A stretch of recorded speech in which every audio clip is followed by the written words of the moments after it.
Here.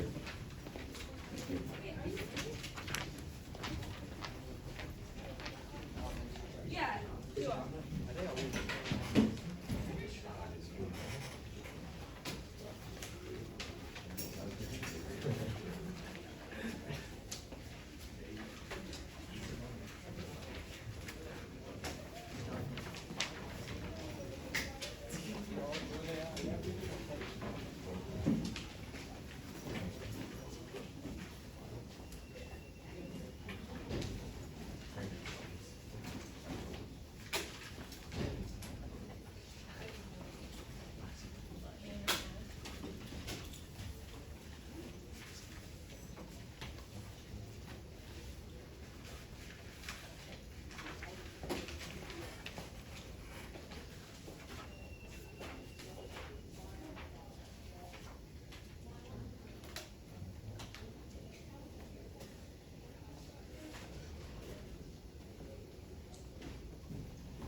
All right, we're going to start talking about trapezoidal rule and Simpson's rule, which are our non-rectangular approximation methods.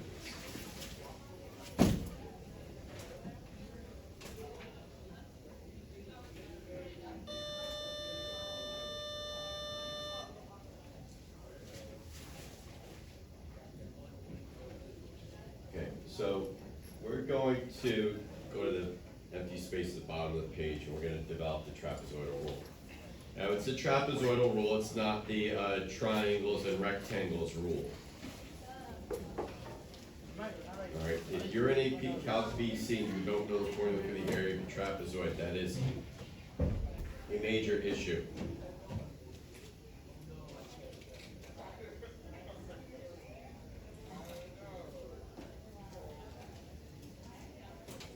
So we're going to draw a curve.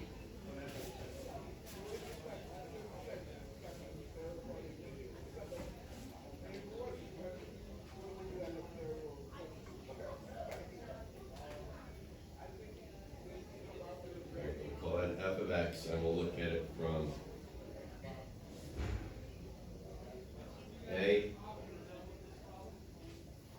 to B.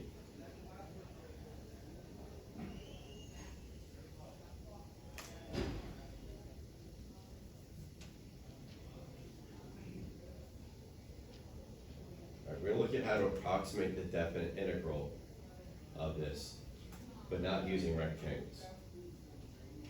So what I'm going to do is I'm going to partition the x-axis.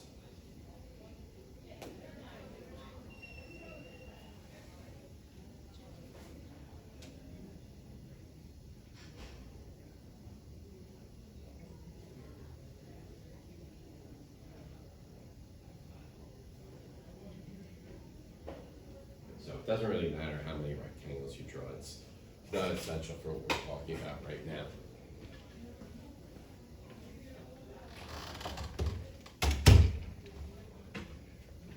Okay, now we'll call A x sub 0 and B x sub n. This is x sub 1, x sub 2, x sub 3, x sub 4, and so on.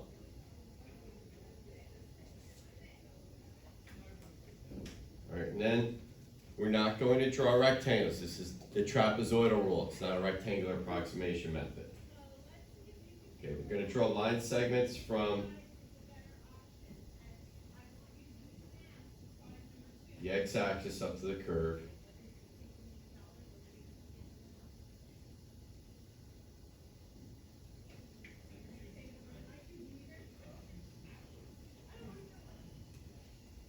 All right, now we're going to look at these points right here.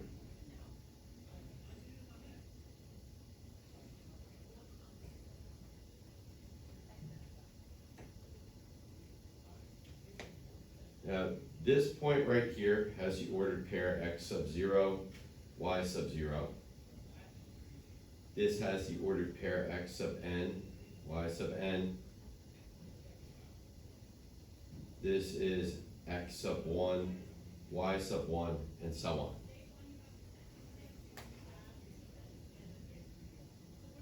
Now, while it doesn't look like it's difficult to perfectly do it, I'm going to stipulate that all these intervals right here are of width h.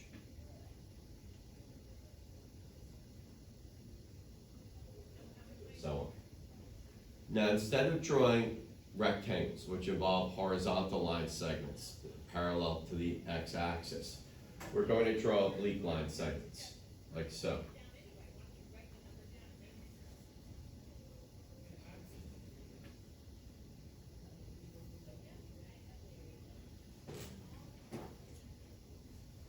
And you'll see that by doing this, we can more closely follow the curve than we can when using rectangles.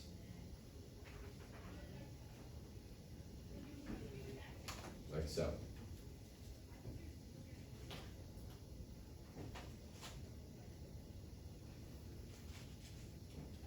Now the way we find h, we take the length of the entire interval, which is b minus a, and we divide it by n.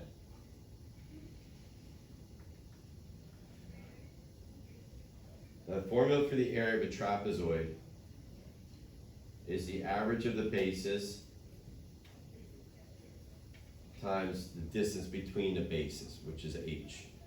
The bases, the definition of the bases in a trapezoid is that the bases are the parallel sides. Okay, so in our situation, they're running vertically. Bases don't have to run horizontally, because if you rotate a figure, it doesn't change its area. So this is the orientation that we have. A lot of times you'll see this written as h divided by 2 times b sub 1 plus b sub 2. Now, for those of you before anyone tries to say it and tries to tell me that this isn't a trapezoid in here, all right, I'm fully aware that it's a triangle, but if you look here, if you take that formula and you make one of the bases equal 0, you get 1/2 base times height, which is the area of a triangle. So a triangle is basically a degenerate trapezoid when one of the bases degenerates to 0. Okay, so we don't have to treat the triangles differently, because this formula for the area of a trapezoid will work on a triangle, setting one of the bases equal to 0. All right, again, this rule has been around for a couple hundred years, so it's not going to get disproved.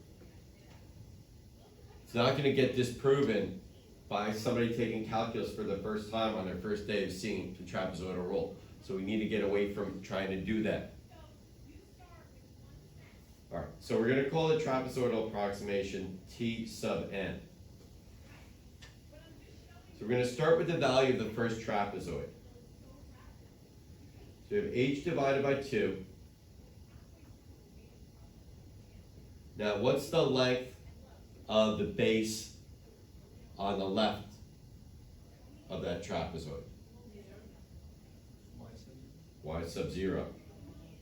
And on the right, y sub 1. All right, the second trapezoid, what's the base on the left? And on the right?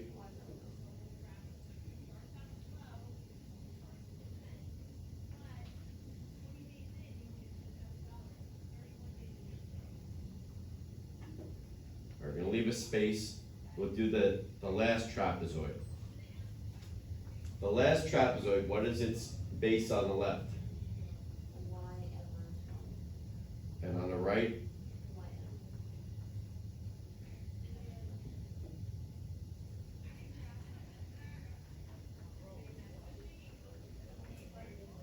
All right, the second to last trapezoid, what is its base on the left?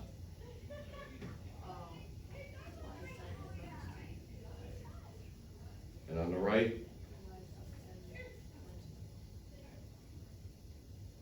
All right, now we're going to start working on this algebraically.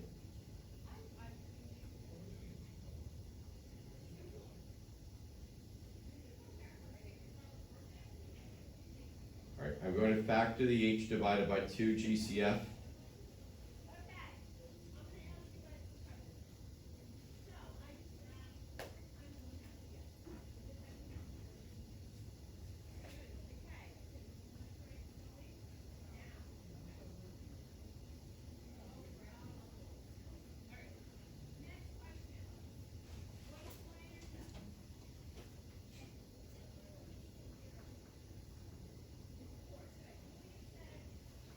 All right, now inside of the brackets, all those parentheses are now extraneous because we only have additions, and addition is commutative and associative.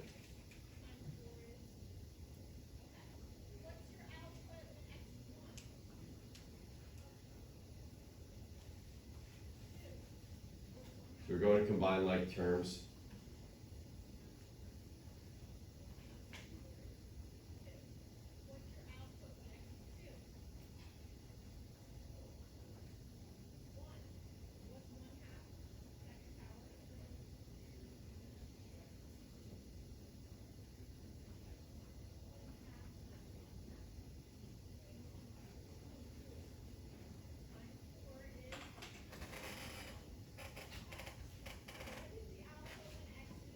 All right, and that simplifies to algebraic. Now we have to understand why the coefficients are what they are. There's too much still people trying to memorize things without understanding them. All right, why the coefficients? Why these are ones and these are twos, and that's a 1. All right, y sub 0 is right here between my two fingers. That is only a base of one trapezoid. It's the left base of the first trapezoid. Y sub 1, though, that's doubled because it is the right base of the first trapezoid and it's the left base of the second trapezoid.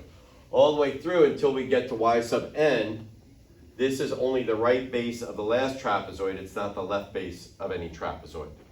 All right? So 1s and then 2s in the middle because of that. Because that's that's what I memorized. We have to be able to conceptualize that. All right, so that brings us back up to the top of the page. That's the question, but what the triangle intersects the x-axis? It'll still work itself out. Yeah, there's no stipulations to that. It'll still work itself out. Arena's question is, what if a trapezoid is part below? Like if it crosses the x-axis between two values, it'll still computationally it'll work itself out based on that because we're averaging the heights together. Okay. Now this formula right here is the formula that we just developed. This is important. It applies only when you have equally spaced subintervals.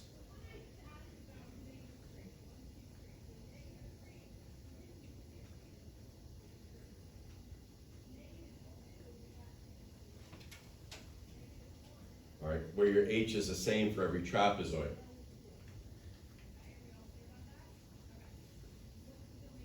If the subintervals are not equally spaced.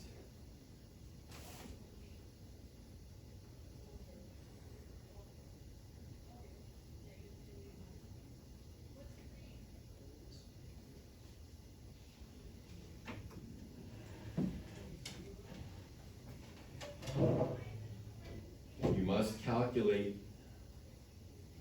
each trapezoid's value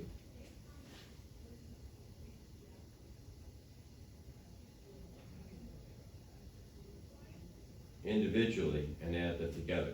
Same thing if you're doing rectangles. On the AP exam, they like to give table of values problems like I gave on the last quiz. But most of the time, the intervals aren't equally spaced, so that you can't just do it by memorizing a formula and not understanding the formula. You'd have to do each trapezoid individually, which means you need to know the formula for the area of a trapezoid. So if 3 years ago, you said, oh, you don't need to know that, you could just do triangles and rectangles. This isn't the triangle and rectangle rule. All right, so that view that you took 3 years ago is myopic, short-sighted, right? It may have gotten you through the problems that you did then, but if right now you're faced with the fact that you don't know the formula for the area of a trapezoid, you're 3 years behind. You gotta understand it. Okay, now, when we did our rectangular approximation methods in the beginning of the chapter, we did left endpoint, right endpoint sums with 6 rectangles, and they were both off by a good bit. One of them was off by 14%, the other was off by 20%. And I said, somebody always asked me, can we average the two together? And I said, let's hold that thought, and we'll come back to it, because that's right now. T sub n is equal to L sub n plus R sub n divided by 2. We're going to talk about why that is. All right, so the trapezoidal rule, the trapezoidal approximation is the average of the left endpoint and right endpoint approximations. Let's say we have a curve that looks like this.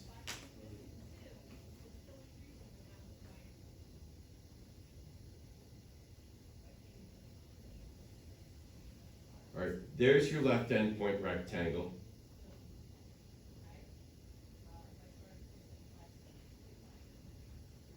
Here's your right endpoint rectangle.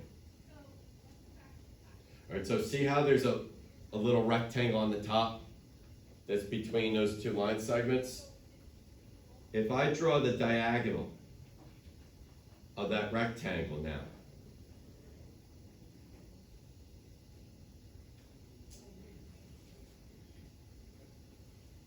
that gives me the trapezoid. Now, what does that diagonal do to that little rectangle there? It bisects it, making that area half of that little rectangle, so that the trapezoid is the average of the two values, the left endpoint rectangle and the right endpoint rectangle. So that's why this is legitimate math, that this is actually equal to the trapezoidal rule. One of the programs on your calculator, I think the super Riemann sum, that's how it calculates the trapezoidal sum, is that it, rather than starting from scratch, it already has the left endpoint and the right endpoint sum, so it averages them together. All right, next up, Simpson's rule. We're not going to go through its derivation. This is an important stipulation. Simpson's rule only applies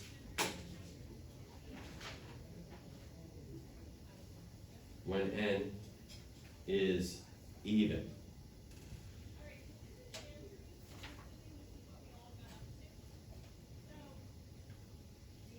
All right, we'll go through this description down below. Simpson's rule uses parabolic arcs to approximate the curve. It tends to be a much more accurate approximation, although the computation of its value is more complicated. It is named for Thomas Simpson, 1720 to 1761, but he did not discover it. It is named for him because it first appeared in one of his books. All right, so the shape that Simpson's rule uses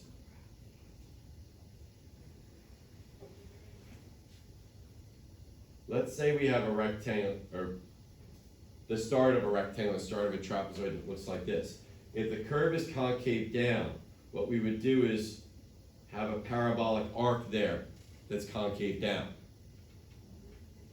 If the curve was concave up there,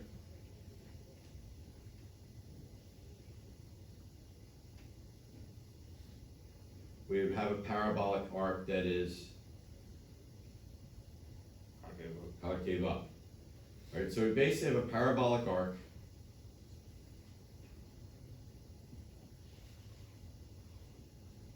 on top of a rectangle.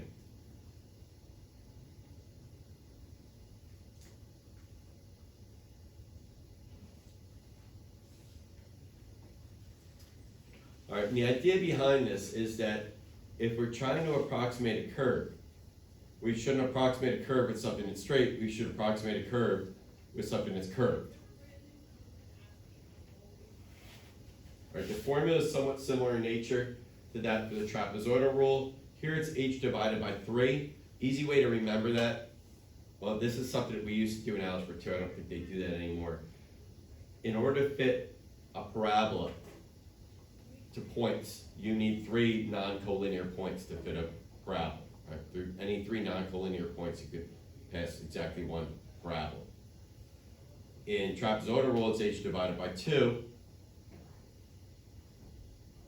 2 bases in every trapezoid.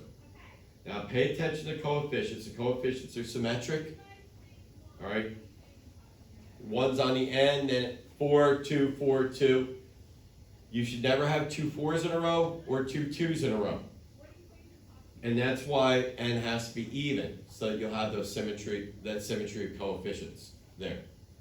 All right. If n was odd, you wouldn't have the right number of points to do this. All right.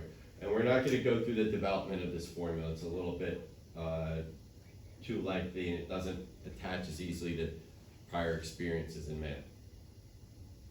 Our error bounds are not tested. We're not going to talk about them right now. All right, we're going to look at how to use trapezoidal rule and Simpson's rule now. All right, so let's say we have the integral from 0 to 3 of 5x to the 4th dx. All right, and again, make sure you're writing your dx's. All right, we talked about this before break. Some of you, well, one person was mature enough to admit that they're not as good with that as they should be. They don't write them all the time. You gotta fix that though. You gotta be there all the time. Last night at the meet, Madison was sitting behind us, and these kids were talking about calculus stuff, and they couldn't figure it out. So I leaned over my chair, and I told them what to do. I gave them some advice, and then I said, if I'm still here, you can check with me when you're done. And, excuse me, can you check my answer? I said, the answer's right. I said, you have to clean up your notation. You're missing parentheses, you're missing your dx's, you're missing equal signs, things like that. All right, that not writing the equal signs thing, and apparently that's a new generation thing. It's only come up in the last couple of years, 2 years, 3 years or so. All right, we're going to evaluate this. We have f of x equals 5x sub 4. We'll evaluate the definite integral using the FTC because we can, and we're going to do that so we have a comparison point.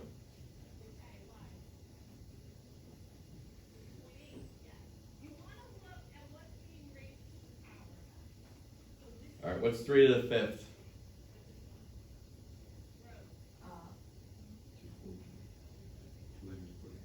243. You need to be able to do that without a calculator. So that's the exact value. We're going to approximate it with trapezoidal rule now.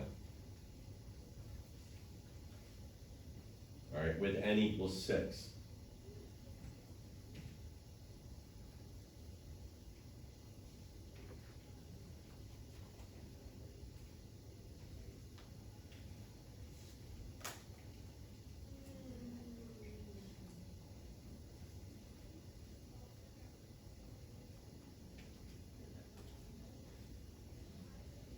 All right, and we're going to find t sub 6. So we're going to take that h value and divide it by 2. I get people, how can we have to divide it by 2? Again, that comes from the formula for the area of a trapezoid. So if you've been resistant to learning that, then you don't have a connection point where you can conceptually understand why we take the h and divide it by 2. All right?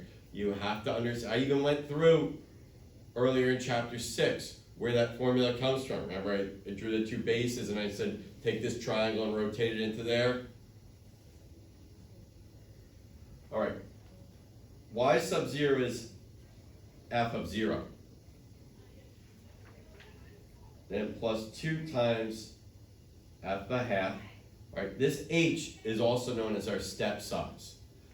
It's called a step size because we're stepping rightward down the x-axis, h units. All right, so 2f of 1, 2f of 3 halves, 2f of 2, 2f of 5 halves, plus 1 times f of 3. All right, when you're doing a rectangular method, you should have n terms. When you're doing a non-rectangular, you should have n plus 1 terms. So 1, 2, 3, 4, 5, 6, 7, we have the right number.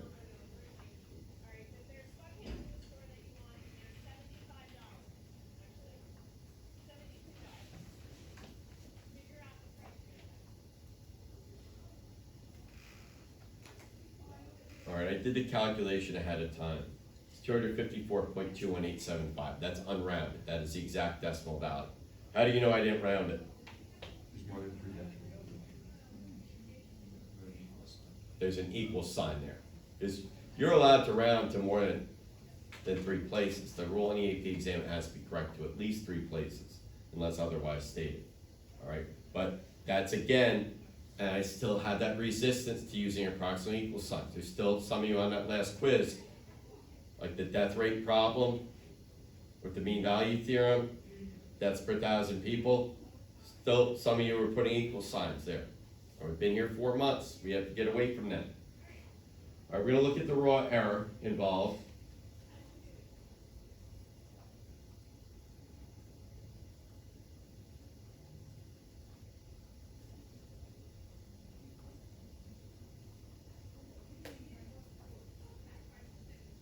All right, we're off by a little bit more than 11. To make that meaningful, we'll look at percent error.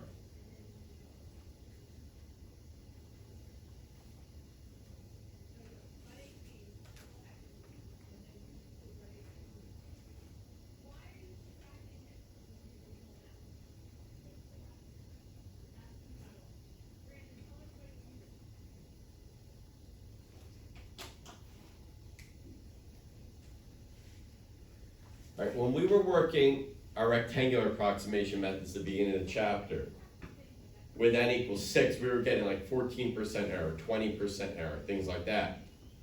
Here we're less than 5% error with n equals 6. Okay, the trade-off though is that even though we kept n equals 6 the same, the area of a trapezoid is more involved than the area of a rectangle. So computationally, this is more complex than doing a left endpoint or a right endpoint rectangular sum. All right, there's always trade-offs. All right, you increase the value of n, more accuracy, but more trapezoids. All right. Now we're going to look at Simpson's rule. See what Simpson's rule does for us here. So we're going to use Simpson's rule with n equals 6 instead. All right, we're going to take that h and divide it by 3. Now, every year, this is what happens on a Chapter 6 test. Every year without fail. All right, remember how I said there were going to be people who didn't know how to do the all the calculator programs? I was right. Okay? I wish I would get proven wrong one year, but it only takes one person. It was more than one person. And it's usually the upload sum program. Right. But I get people who, they don't put the time in this, like, oh, is it 1-4 or is it 1-2? I don't remember, I'm just gonna guess. How many times, we've been here over 4 months, how many times have I told you to guess? 0, all right? We don't guess on things because there's always a way to figure them out.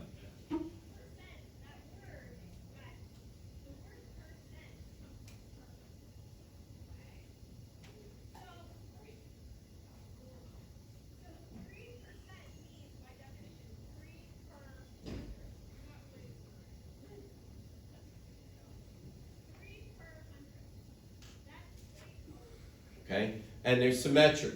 Remember, it's always symmetric. From the outside, 1, then 4, then 2. All right, red flags for this, your coefficients aren't symmetric, or any place where you have 2 2s in a row or 2 4s in a row. Okay, that can't happen because we have to have n being even. Now, you say, well, if you look at the middle coefficient, all right, here it's 4, but it's not always going to be 4. It could be 2, because it depends whether this even n value is twice an odd number or twice an even number. N equals 6 is twice an odd number, so the middle coefficient will be 4. If you had n equals 8, that's twice an even number, the middle coefficient would be 2. Okay? Because you could have twice an even or twice an odd. All right, now, computationally, I went ahead and I did this calculation. S sub 6 is equal to 243.125. We're off by 1/8.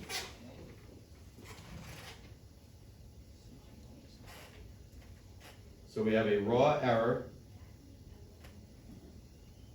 243.125 minus 243, which is 0.125. And then the percent error is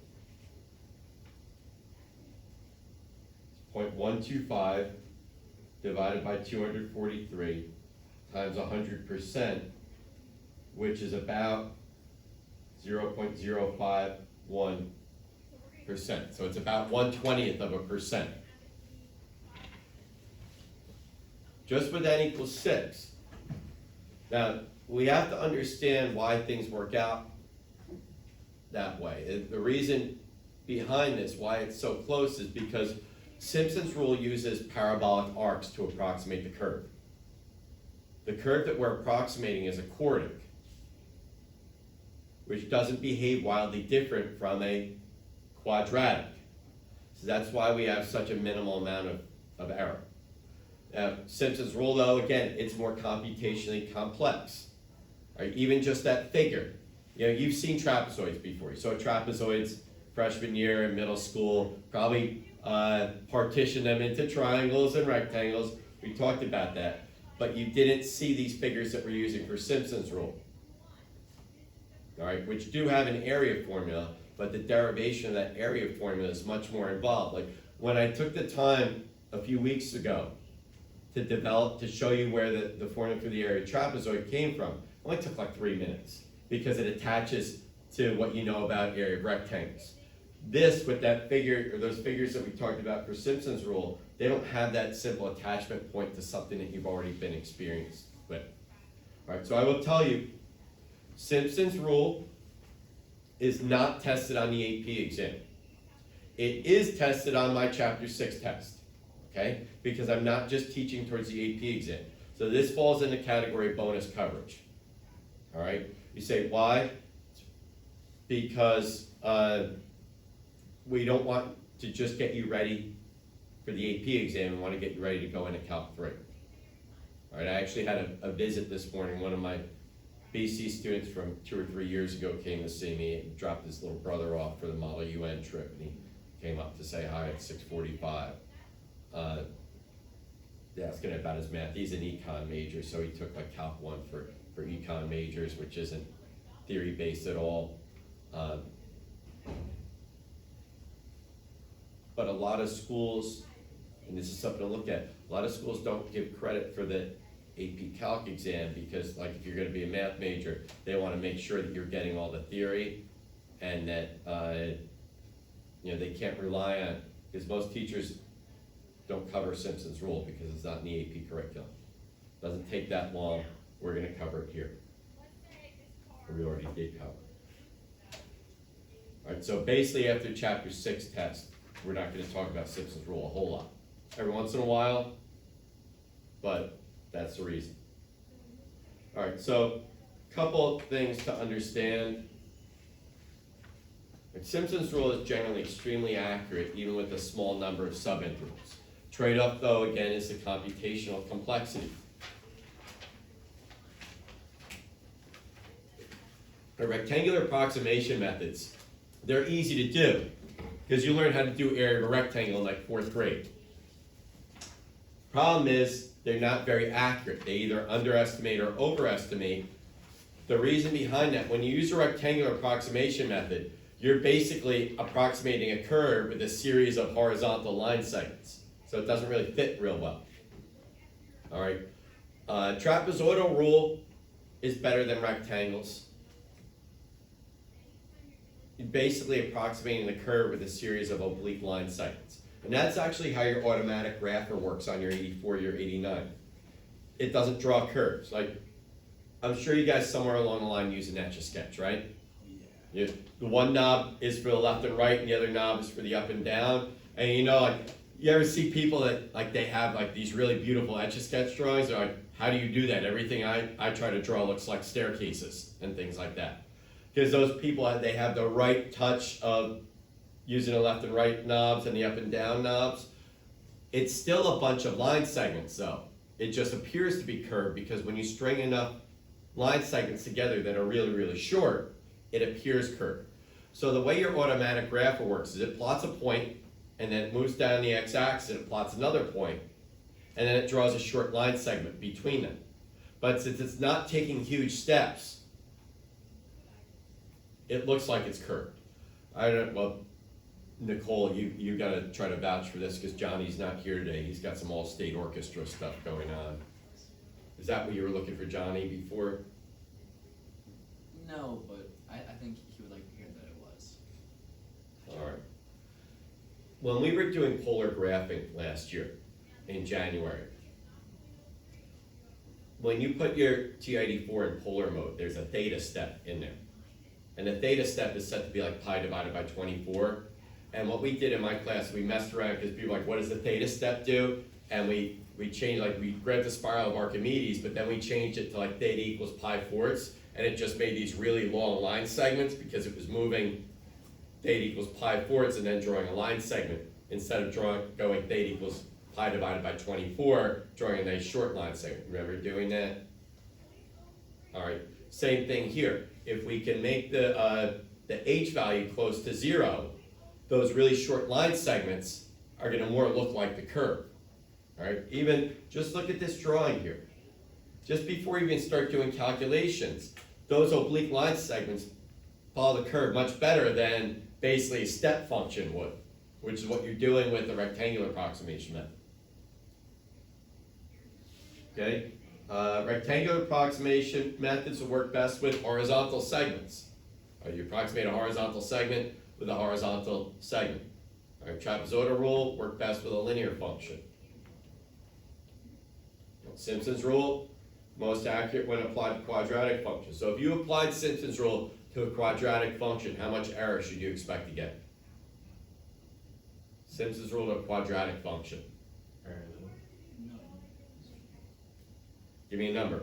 0. 0. Because you're approximating a quadratic function, which is a parabola with parabolic arcs. It's like if you do a linear approximation of a linear function, how much error should you get? None.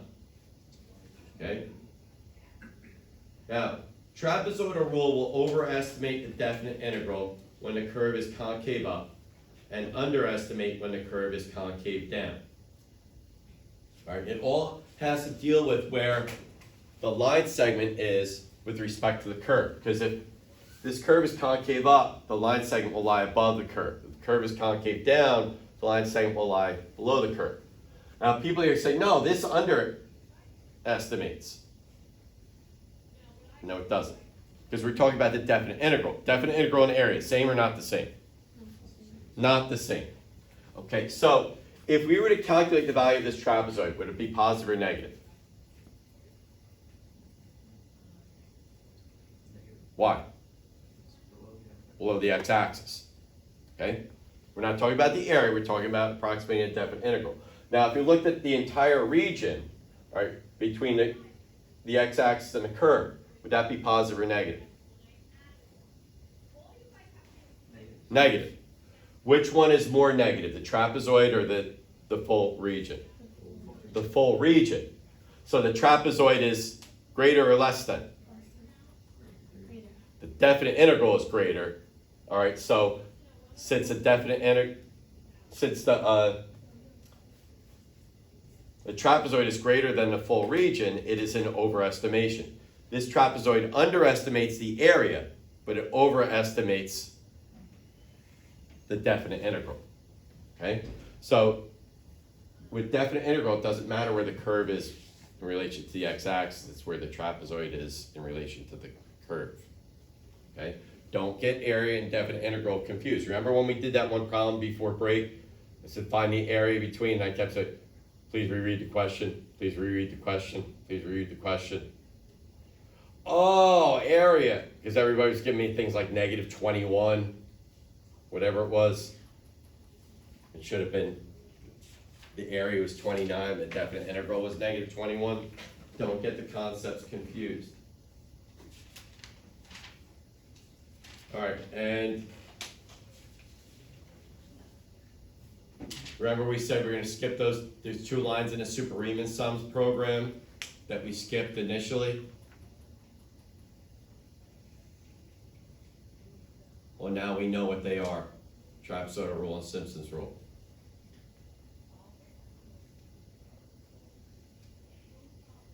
All right, and that there was the last topic in chapter 6. All right, so what we're going to do next week is we're going to start on chapter 7. We'll probably do the first section of chapter 7, and we'll come back to test review at the end of next week. And then the chapter 6 test will be during the week of January 13th.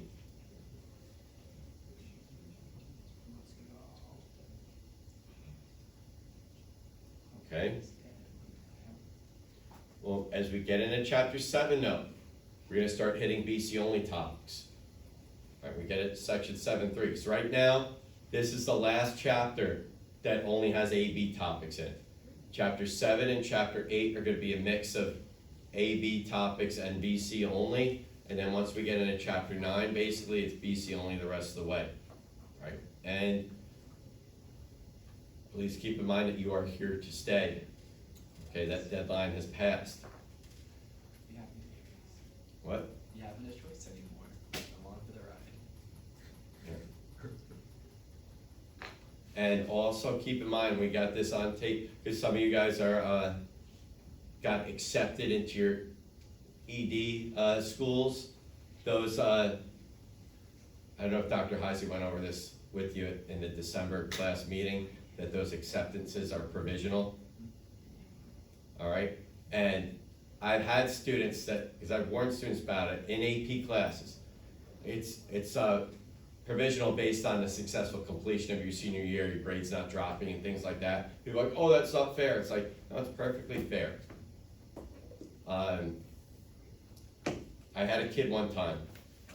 He's like, Mr. K, remember those letters you said that colleges will send us after the end of the 3rd marking period, telling us that, reminding us that our acceptance is provisional? I said, yeah. And he said, I got one of those yesterday.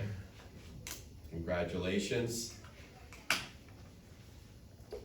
All right, so just keep that in mind, that if your grades start dropping like that, they will rescind your acceptance. What constitutes dropping?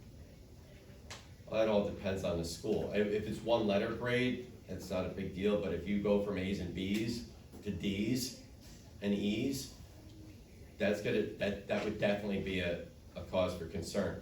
The reason they stopped, because they used to let people drop classes all the way up to February 1st, what people do is they get into the early decision school, and then they try to drop into easier classes, like drop their APs and go into academic.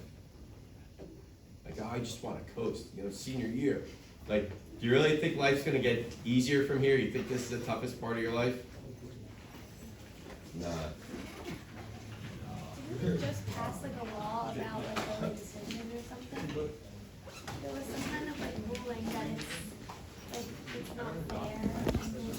So what's not fair? Like the It's whole not college. early decision process. What the hell is that? Xbox controller.